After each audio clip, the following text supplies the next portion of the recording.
Go ahead. Hi, Jen. Taylor Poplars with Spectrum News. Hi, Three quick Taylor. questions. I'll make them quick.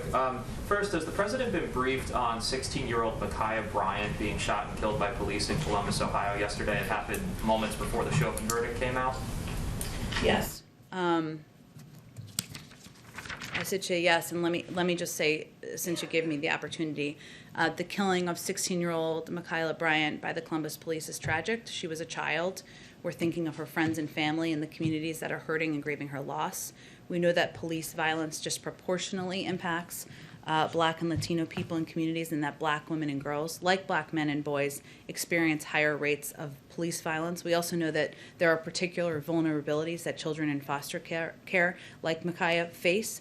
And her death came, as you noted, just as America was hopeful of a step forward after the traumatic and exhausting trial of Derek Chauvin and the verdict that was reached. So our focus is on working to address systemic racism and implicit bias head-on, and of course to passing laws and legislation that will put much-needed reforms into place at police departments around the country. And has the president been briefed on it? Yes. Okay. And then also in Ohio, the family of Tamir Rice, the 12-year-old Cleveland boy who was killed by police in 2014, they've asked the Justice Department to reopen his case. Does the president support that? I would point you to the Department of Justice. It's their decision. And then lastly, a climate-related question. There have been several lawmakers from Ohio and other states who have called for the U.S. Postal Service vehicle contract to be paused with Oshkosh Defense. The lawmakers are alleging that there was maybe inappropriate political dealing with it, but also that it may not meet up to the president's executive order on electrifying the fleet. Okay. Is the White House concerned about that? Do they agree? Do you agree with a pause and investigation?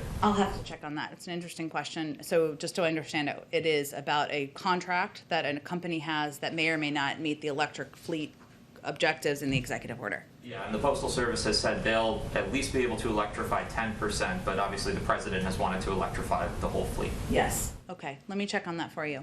Go ahead. Thanks, Jen. I've got one on anti-AAPI discrimination, and Okay. I'd like to circle back on a vaccine question from Sure. last week. Let's start with the vaccines. A number of lawmakers, Democratic lawmakers in foreign countries, have asked the president to waive vaccine patents to surge production. What possible reason could the president have for not doing this, given that a number of organizations like Doctors Without Borders and Oxfam have said that this would be integral to the global fight against coronavirus, outside of protecting the financial interests of these pharmaceutical companies, or maybe maintaining leverage over production of the vaccine entirely? Is there any reason why he wouldn't do this?